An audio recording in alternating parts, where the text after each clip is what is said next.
There's a hero in Chinese mythology who is, without exaggeration, one of the most powerful and beloved characters ever created. A monkey, born from a stone, who taught himself the magic of the gods, made himself completely immortal, and then went to war against all of heaven, and the entire celestial army couldn't stop him. His name is Sun Wukong, the Monkey King. And his story is part action epic, part comedy, and part something surprisingly deep. This is how a monkey took on the universe. Sun Wukong's origin is unlike any other heroes. He had no parents. On the top of a mountain called the Mountain of Flowers and Fruit, there sat an ancient magical stone that had been absorbing the energy of heaven and earth, the sun and the moon, since the beginning of time. And one day, this stone cracked open, and out of it emerged a stone egg, and from the egg came a fully formed monkey. The moment this stone monkey opened his eyes, two beams of light shot from them, all the way up to the heavens, startling the gods. From his very first instant, this was a being who got the attention of heaven. The stone monkey joined the other monkeys of the mountain, and quickly proved himself extraordinary. When the troop discovered a thundering waterfall and wondered what lay behind it, none dared to leap through, except the stone monkey, who jumped fearlessly through the cascade and discovered a beautiful hidden cave paradise behind it, a perfect home for them all. For this act of courage, the monkeys made him their king.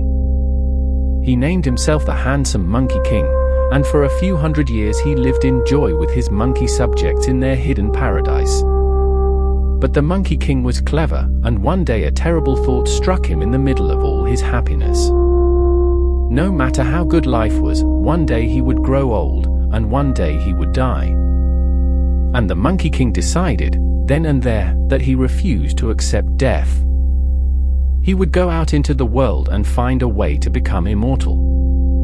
The Monkey King sailed and traveled across the world for years until he found a great Taoist master, an immortal sage, who agreed to take him as a student. And under this master, the monkey learned the deepest secrets of magic and cultivation, and he was a once-in-an-era talent. He learned the secret of eternal life itself, the cultivation that could make him immortal. He learned 72 transformations, the ability to change his shape into 72 different forms, animals, objects, other people, anything he wished. He learned to pull out his own hairs and, by blowing on them, transform each one into a copy of himself or into any creature he needed, letting him fight as an army of himself. And he learned the most famous skill of all, the cloud somersault.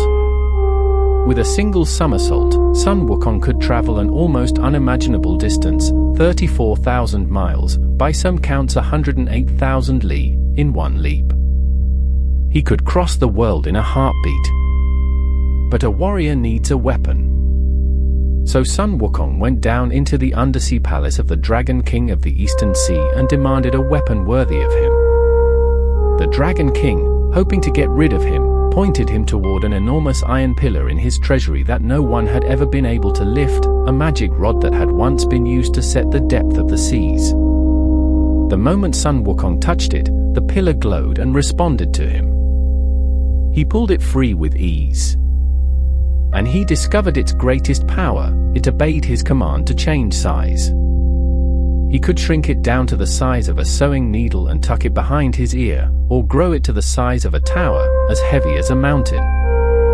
This was the Rui Jingu Bang, the as-you-wished golden-banded staff, and it became his signature weapon, the 8-ton magic staff he could carry like a toothpick. The Monkey King was now one of the most powerful beings in existence.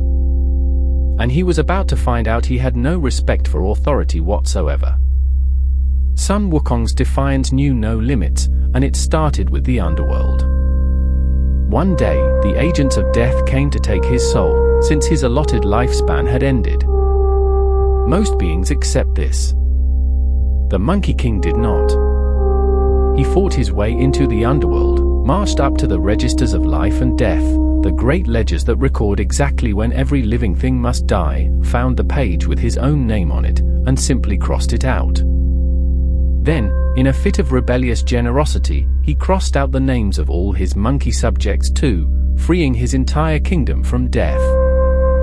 He had defied the fundamental law of mortality by, essentially, editing the paperwork. The lords of death and the dragon kings he'd bullied went to complain to the Jade Emperor, the supreme ruler of heaven. And heaven's response reveals the central tension of the whole story.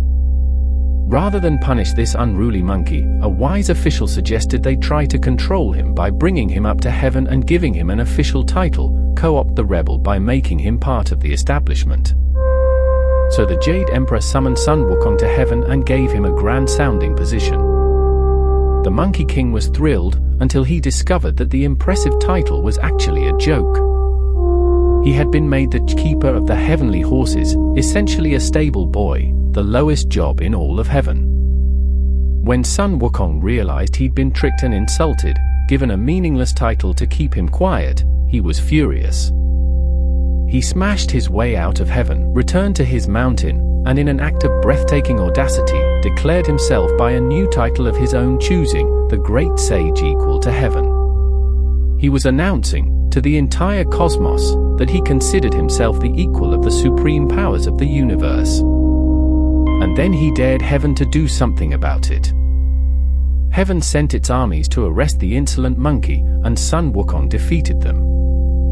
Again and again, celestial generals and their soldiers marched against him, and the Monkey King, with his staff, his transformations, and his clones, beat them all back. Heaven was forced to negotiate, and again they tried to placate him. Fine, they said, you can keep your grand title, Great Sage Equal to Heaven, and they gave him a real post this time. They put him in charge of the heavenly garden of immortal peaches. This was a catastrophic mistake. The peaches in that garden were no ordinary fruit, they were the peaches of immortality, which ripened only once every few thousand years, and which the gods ate to sustain their eternal life. And they put the immortality-obsessed monkey in charge of guarding them. Of course, Sun Wukong ate them. He ate the best and ripest immortal peaches in the entire garden, deepening his immortality with every bite. Then, learning he'd been snubbed and left off the guest list for a grand royal banquet of the gods, he crashed it, devoured the celestial food and wine meant for the highest deities, and then, drunk and wandering, he stumbled into the laboratory of Laozi, the great sage, where he found goods full of the elixir pills of immortality, the most precious substance in the cosmos. And he ate those too, popping them like snacks, all of them. By now Sun Wukong had made himself immortal many times over, layer upon layer.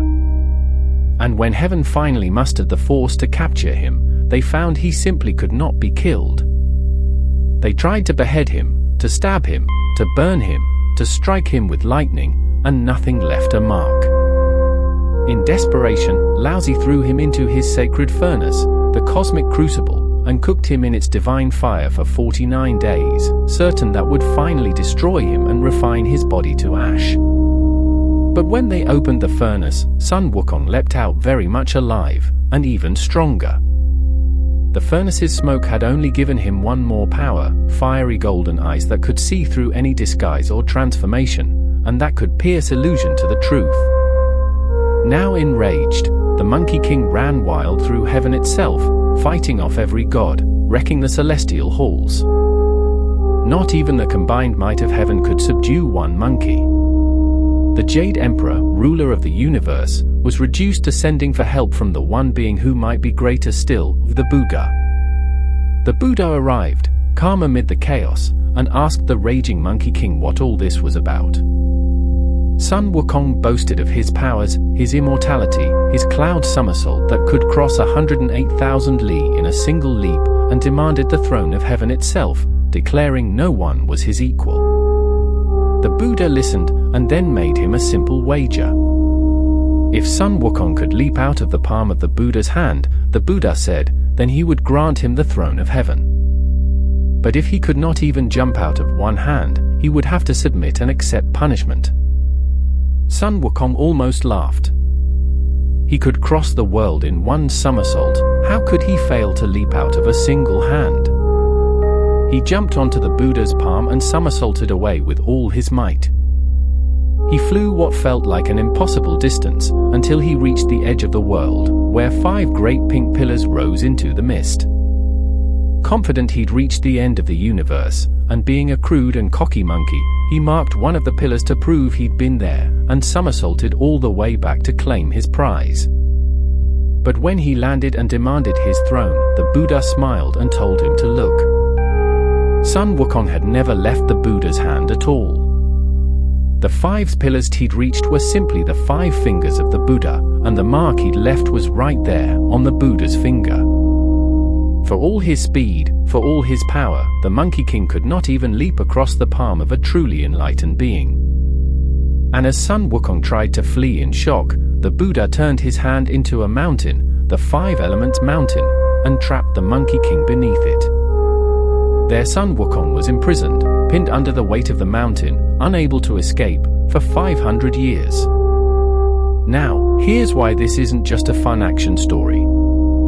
Think about what it's really saying. Sun Wukong represents raw power and raw ego, completely unrestrained, strength, talent, ambition, with no humility and no limits. He made himself nearly omnipotent, and his ego grew to match. And the lesson of the Buddha's palm is that no matter how powerful you become, there is always something greater. That ego and pride blind you to your own true position, that the monkey thought he'd reached the edge of the universe when he hadn't even left the hand of the being in front of him. But, and this is crucial, the story does not end with the monkey crushed forever as a villain. 500 years later, Sun Wukong is freed from the mountain, on one condition, that he use his incredible powers in service of something beyond himself, escorting and protecting a gentle monk on a long and dangerous pilgrimage to retrieve sacred scriptures. And over that journey, the famous journey to the west, the Monkey King slowly transforms. The same wild rebel who fought all of heaven learns discipline, loyalty, and humility, and uses his power to protect others rather than to glorify himself. By the end, he achieves a genuine enlightenment that all his peaches and pills of immortality never could.